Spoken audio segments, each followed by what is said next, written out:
Secretos Bíblicos, presenta.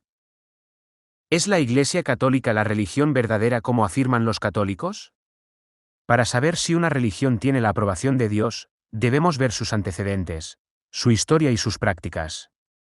La Iglesia Católica sostiene que en ella subsiste la única Iglesia fundada por Jesucristo, encomendada al apóstol Pedro, a quien le confió su difusión y gobierno junto con los demás apóstoles.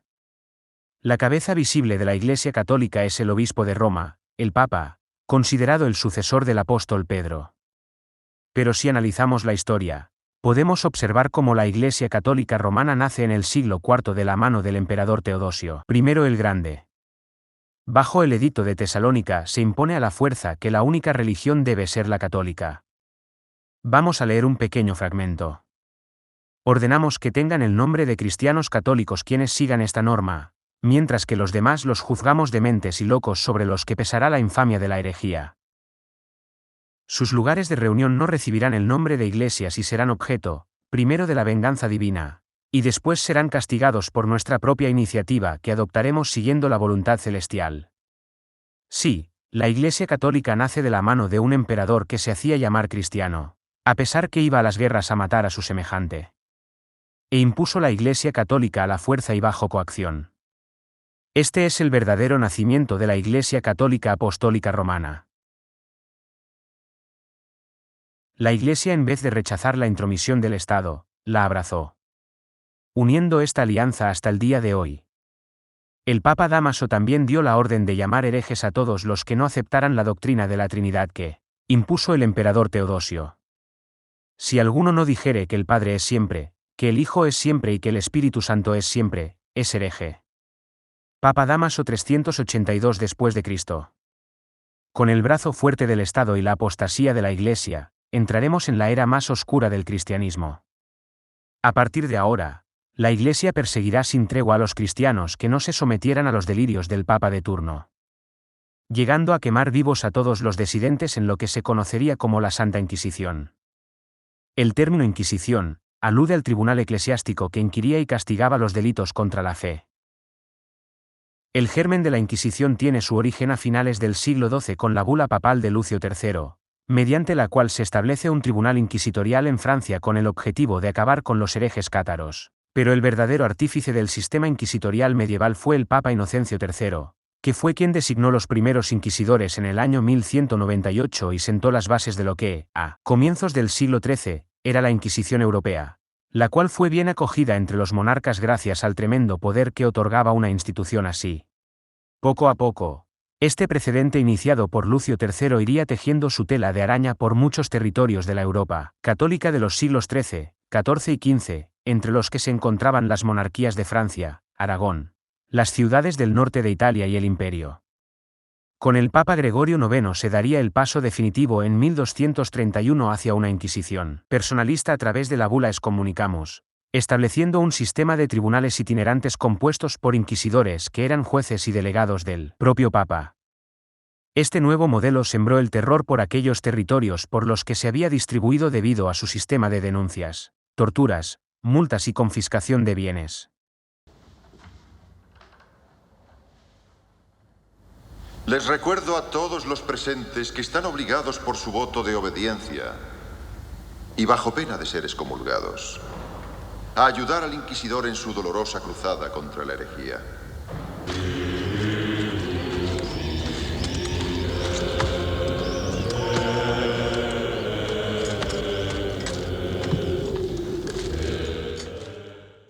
Con la constante amenaza de la excomunión, el clero creó un sistema de terror ante los ciudadanos. Como los bienes del hereje eran confiscados, muchos fueron acusados falsamente para apoderarse de las riquezas ajenas. La Inquisición no tenía financiación estatal. Entonces, ¿cómo se financiaban? Cuando alguien era acusado de hereje, sus bienes quedaban confiscados. Al ser condenados, esos bienes se repartían entre las arcas reales y la Iglesia. Cuantos más condenados, más rica se hacía la Iglesia. A las arcas reales se traspasaba un máximo del 50% de los bienes y propiedades confiscados y el resto quedaba bajo la titularidad de la Iglesia, el tribunal inquisidor, incluso los propios miembros que desviaban fondos incautados para su propio beneficio personal. quienes formaban la cabeza de la Iglesia. La sociedad de aquella época se dividía en tres estamentos: la nobleza, el clero y los trabajadores. En el antiguo régimen, sociológicamente, el bajo clero procedía de familias campesinas acomodadas y del artesanado urbano, mientras que el alto clero procedía, en su cúspide, de la alta nobleza y las familias reales. No todos los miembros de la Iglesia tenían los mismos cargos o la misma importancia. Dentro de ellos había toda una jerarquía social.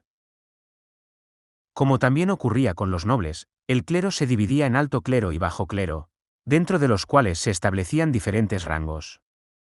Todos estaban presididos por el Papa, que era la máxima autoridad religiosa. El alto clero estaba formado por los cardenales, obispos y abades y abadesas, que ocupaban los principales cargos de la Iglesia, y su vida era similar a la de los nobles. Estos procedían de familias ricas y la nobleza. Además actuaban como señores feudales de las tierras de los monasterios y de otras regentadas por la Iglesia. De ellas cobraban un impuesto llamado diezmo. Los papas y el alto clero mancillaron la Iglesia con la codicia, la lujuria, el nepotismo y una vida disoluta. Su corazón no estaba con la gente del pueblo y su salvación. Sus intereses estaban en acumular riquezas y poder. El nepotismo era descarado. Tenían amantes que les daban hijos y en algunos casos nombraban a sus hijos cardenales, a la edad de 20 años. Si ponemos el caso de Rodrigo Borgia, el Papa Alejandro VI favoreció a sus hijos con honores, títulos y tierras, hasta el punto de falsificar una bula papal para permitir la boda de Isabel de Castilla con Fernando de Aragón, a cambio del título de duque de Gandía para uno de sus hijos.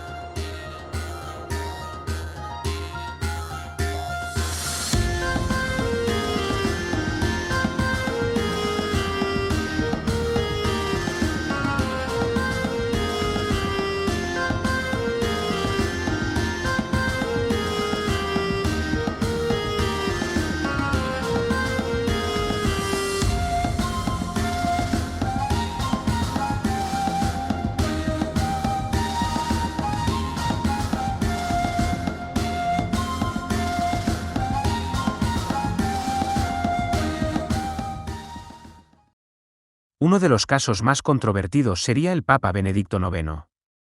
Era hijo de Alberico III, conde de Túsculo, y pertenecía a la poderosa dinastía senatorial de los Teofilactos de Túsculo, dueños y señores de Roma del siglo X. Por lo que su familia tuvo hasta 6 papas. Lo que me llama la atención de este papa no fue la corrupción, sino que fue nombrado papa a los 12 años. Unos años más tarde es expulsado de Roma y deja de ser papa. Pero luego logra reconquistar su trono y es nuevamente proclamado papa por segunda vez. Pero se cuenta que al mes vendió el sillón papal en un acto de simonía para poder casarse. Pero aquí no termina todo. Tras pasar el tiempo pelea de nuevo por sentarse de nuevo en el trono papal, consiguiendo de esta manera ser nombrado papa 3 veces. Todo un personaje. Otro caso escandaloso fue el Papa Formoso. Esteban VI, sucesor de Bonifacio VI, ordenó, 9 meses después de la muerte del Papa Formoso, exhumar su cadáver y someterlo a juicio en un concilio que reunió a tal fin y que ha pasado a la historia como el concilio cadavérico, sínodo del terror o sínodo del cadáver. Se procedió a revestir el cadáver de Formoso de los ornamentos papales y se lo sentó en un trono para que escuchara las acusaciones, la principal de las cuales fue que, siendo obispo de una diócesis, la de Porto, la había abandonado para ocupar como papa la diócesis de Roma. Encontrado culpable, se declaró inválida su elección como papa y se anularon todos los actos y ordenaciones de su papado. A continuación, se despojó el cadáver de sus vestiduras, se le arrancaron de la mano los 3 dedos con que impartía las bendiciones papales y sus restos fueron depositados en un lugar secreto. Durante la Edad Media, la venta de indulgencias se convirtió en una práctica frecuente, lo que le generó grandes retribuciones económicas a la Iglesia Católica. Uno de esos religiosos, de los muchos que hubo durante los últimos años del medievo, fue Johann Tetzel, un fraile dominico de origen alemán que a principios del siglo XVI se hizo sumamente famoso gracias al lucrativo negocio de tráfico de indulgencias que se dedicó a vender a cambio de unas suculentas sumas de dinero en la región de Sajonia. Ante una crisis económica en el Vaticano, El Papa León X dio el visto bueno para que los religiosos encargados de conceder indulgencias fuesen más flexibles, con el fin de otorgar un mayor número de benevolentes perdones y así poder volver a llenar las arcas eclesiásticas. Como hemos visto, la Iglesia Católica Romana está manchada de corrupción, escándalos y simonía. ¿Puede una institución como esta decir que el Papa es el vicario de Cristo? ¿Puede esta institución eclesiástica decir que representa a Cristo? ¿Qué dicen las Escrituras? Leamos 1 Timoteo 6 y 10, porque raíz de todos los males es el amor al dinero, el cual codiciando algunos, se extraviaron de la fe, y fueron traspasados de muchos dolores. Mas tú, oh hombre de Dios, huye de estas cosas, y sigue la justicia, la piedad, la fe, el amor, la paciencia y la mansedumbre. La Iglesia Católica ha tenido una actitud dominante y prepotente a lo largo de su historia. A mi parecer se ha burlado de Dios. ¿Por qué lo digo? Veamos algunos ejemplos. Mateo 23, 9. Y no llaméis Padre vuestro a nadie en la tierra, porque uno es vuestro Padre, el que está en los cielos. Pero la Iglesia llama Padre a los curas y al Papa. Éxodo 20, 4.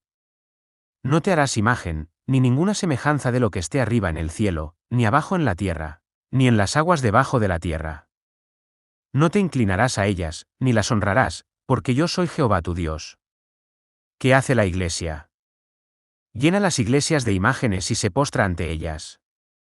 Pero Jesús enseñó a adorar al Padre en espíritu y verdad. ¿A quién deben orar los cristianos? Cristo nos enseñó a orar al Padre de esta manera: vosotros, pues, oraréis así: Padre nuestro que estás en los cielos, santificado sea tu nombre. Venga tu reino. Pero, ¿a quién oran los católicos? A la Virgen y a los santos. Rara vez le oran a Dios.